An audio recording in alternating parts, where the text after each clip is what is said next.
One of the things that we found as a challenge in 3D printing was how do we maintain the integrity of the customers that still want the clear fin. Now, many of your fish species, such as trout, a lot of your saltwater fish, even carp, the whole rough fish species has what we call opaque fins. They don't have a see-through ability. They're basically colored solid. However, bass, walleye, even northern pike, all the small crappie, sunfish, they all have clear or semi-clear fins. So we had to figure out how do we take care of that. We were able to come up with a resin. Again, this is heatable, flexible, bendable, and yet we have the nice white primed body ready to go with the fins. Again, attached, no putty work required, nothing. All that's required afterwards here is set an eye.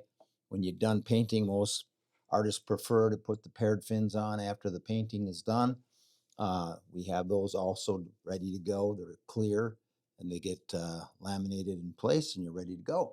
Okay, one of the biggest challenges in this fish here, just to explain, we did a antiquing on it to get it photographed for our website.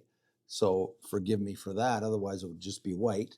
But we were able to, over quite some amount of work, I'm just going to bring that into the camera there, keep the integrity of the inner mouth detail that we always had in traditional casting methods. So when you look in here, the throat, the gill rakers, tongue, upper palate, everything is completely not only there, but accurately and with great, great detail reproduced in a printed fish.